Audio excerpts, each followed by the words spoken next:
Hello friend, स्वागत है आपका अपने चैनल आज क्लास में। आज की इस वीडियो में मैट्रिक बोर्ड परीक्षा 2021 के लिए संस्कृत का वीवीआई सब्जेक्टिव प्रश्न हम आपको बताएंगे जो एनसीईआरटी पैटर्न पर आधारित है। और ये सभी प्रश्न 2021 बोर्ड एग्जाम के लिए काफ़ी महत्वपूर्ण है, तो एक भी प्रश्न को स्किप नहीं करना है, शुरू से अंत तक देखना है।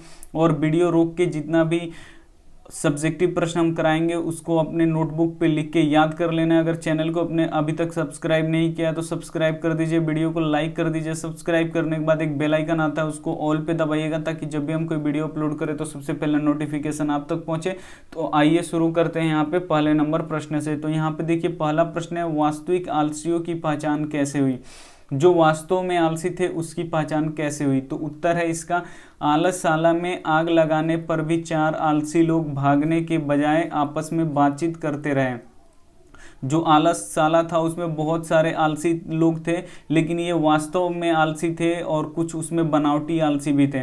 तो वास्तविक आलसियों की पहचान करने के लिए क्या किया गया, आलसशाला जो था उसमें आग लगा दिया गया, तो बाकी सब सारे जो बनावटी आलसी थे वो निकल कर भागने लगे, लेकिन जो वास्तविक आलसी थे वो सोकर वहीं पे बातचीत करते रहे। एक ने कपड़े से मुंह ढककर कहा, अरे हल्ला कैसा। एक उसमें से जो वास्तव आलसी में के था उसमें से एक बोल रहा है कपड़े से मुंह ढक ले रहा है, फिर बोल रहा है कि ये हल्ला कैसा। दूसरा बोला लगता है घर में आग लग गया है, और जो दूसरा आलसी था वो बोल रहा है कि लगता है घर में आग लग गया है। तीसरा बोला कोई धार्मिक आदमी है जो हम लोगों को भीगे वस्त्रों से ढक दे। ये अपने से नहीं ढकेगा भीगे वस्त्रों से, ये निकल के नहीं भागेगा इसमें से। तीसरा बोल रहा है कि कोई धार्मिक आदमी है जो हमें भीगे वस्त्रों से ढकेगा। चौथा बोला अरे वाचल कितनी बातें करते हो। ये जो आलसी बहुत ही, वास्तव में ये 4 आलसी थे, बाकी सारे आलसी तो आलसशाला में जब आग लगाया गया तो भाग गए, लेकिन ये जो 4 आलसी थे वहीं पे सोए रहे और आपस में बातचीत करते रहे, अपने से भागे नहीं, दूसरों के सहारे ये अपनी जान बचाने के लिए वहीं पे सोए रहे। जिसमें से तीसरा बोल रहा है कि कोई धार्मिक आदमी है जो हम लोगों के भीगे वस्त्रों से ढक दे। ऐसे ये लोग आलसी थे। तो वास्तविक आलसियों की पहचान ऐसे हुई। तो फिर लास्ट में क्या होता है कि 4-5 लोग आते हैं उनको और केस पकड़ के उनको आलसशाला से बाहर निकाला जाता है। उम्मीद करते हैं समझ में आया होगा। तो ये प्रश्न काफ़ी महत्वपूर्ण है। और आइए देखते हैं अगला प्रश्न। यहाँ पे दूसरा प्रश्न है, यहाँ पे देखिए दूसरा प्रश्न है, सभी जनों की देशभक्ति कैसी होनी चाहिए? सभी जनों की देशभक्ति, क्या बोल रहा है इस प्रश्न में कि सभी जनों की देशभक्ति कैसी होनी चाहिए? तो आइए इसका उत्तर जानते हैं। सभी जनों की देशभक्ति राष्ट्र के प्रति प्रेम रूप में होनी चाहिए। हम लोगों की जो देशभक्ति होनी चाहिए वो राष्ट्र यानी जो अपना देश है उस देश के प्रति प्रेम, उस देश के लोग के प्रति प्रेम होना चाहिए। यहाँ पे देखिए आगे क्या लिखा है, हमें सर्वप्रथम राष्ट्र हित का ध्यान रखना चाहिए। यहाँ पे बोल रहा है कि सर्वप्रथम यानी सबसे पहले हमें राष्ट्र की जो हित है, राष्ट्र के प्रति हमें कदम उठाना चाहिए और राष्ट्र का ध्यान सबसे पहले हमको देना चाहिए। और यहाँ पे देखिए आगे क्या बोल रहे हैं, जातिवाद, वंशवाद और आतंकवाद को पूर्ण भूलकर राष्ट्रवादी होना चाहिए। ना हमें जात पात के चक्कर में पड़ना है, ना वंशवाद यानी जिनका पीएम है उन्हीं का बेटा पीएम या उन्हीं के घर का कोई पीएम, इसे वंशवाद बोला जाता है, तो ये भी नहीं होना चाहिए। जो काबिलियत रखता है वही पीएम बने। और आतंकवाद को पूर्णतः भुलाकर हमें राष्ट्रवादी होना चाहिए, यानी राष्ट्र के प्रति हमें सोचना चाहिए। राष्ट्र सुरक्षित रहेगा, जब हम लोगों का देश सुरक्षित रहेगा तभी सुरक्षित हम लोग रहेंगे। तो सबसे पहले हम लोगों को सभी जनों में क्या होना चाहिए, सबसे पहले देशभक्ति होना चाहिए, प्रेम होना चाहिए, जातिवाद नहीं होना चाहिए, वंशवाद नहीं होना चाहिए और आतंकवाद भी नहीं होना चाहिए। इस सभी को भुला के सबसे पहले हमें राष्ट्रवादी होना चाहिए और सबसे पहले हमें अपने देश के बारे में सोचना चाहिए। तो उम्मीद करते हैं ये प्रश्न आपको समझ में आ गया होगा। समझ में आ गया तो वीडियो को लाइक कर दीजिए, चैनल को सब्सक्राइब कर दीजिए। आइए देखते हैं अगला प्रश्न। यहाँ पे देखिए अगला प्रश्न है 3 नंबर, करमवीर कथा से हमें क्या शिक्षा मिलती है? जो करमवीर कथा है उससे हमें क्या शिक्षा मिलती है? तो ये आइए इसका उत्तर जान लेते हैं। इस पाठ में एक निर्धन एवं दलित जाति में जन्मे एक व्यक्ति का वर्णन है। इस पाठ में जो करमवीर कथा है उसमें एक निर्धन यानी गरीब और दलित जाति यानी छोटे जाति में जन्मे व्यक्ति का वर्णन है। विपरीत परिवेश में रहकर प्रबल इच्छा शक्ति तथा उन्नति की कामना के कारण उच्च पद पर पहुंचा था। जो यहाँ पे जो दलित बच्चा था वो विपरीत परिवेश यानी परिस्थितियां नहीं थी वो बनने के लायक, लेकिन प्रबल इच्छा शक्ति, जो उनकी दृढ़ शक्ति थी कि हमें ये करना है, उसकी कामना करके उच्च पद पर यानी अच्छे पद पर वो पहुंचा था। यह कथा किशोरों की आत्मविश्वास में उत्पन्न करता है। जो बालक हैं उनके क्या करता है, आत्मविश्वास को उत्पन्न करता है, बढ़ावा देता है। ऐसे कर्मवीर क्या है, हमारे आदर्श हैं।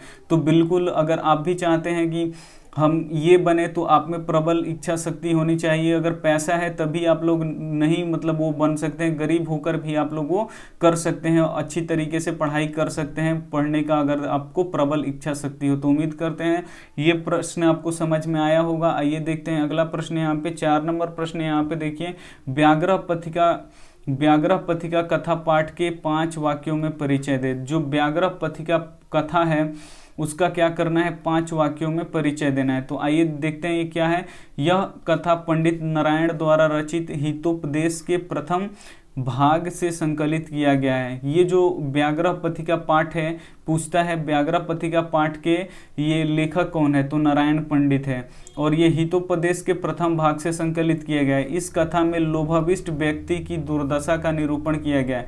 इस कथा में क्या है, जो लोभ वाले व्यक्ति हैं उसकी दुर्दशा क्या होती है, लोभ के बाद उनकी दुर्दशा क्या होती है, उसकी दुर्दशा को इसमें निरूपण यानी दिखाया गया है। आज के वातावरण में छल का वातावरण विद्यमान है। आज का जो हमारा परिवेश है उसमें क्या है, बहुत सारे लोग छल करते हैं, धोखा देते हैं, इसी का आज के वातावरण में विद्यमान है ये सब, जहां अल्प वस्तु के लोभ में से आकर्षित होकर अपने प्राण और सम्मान से वंचित हो जाते हैं।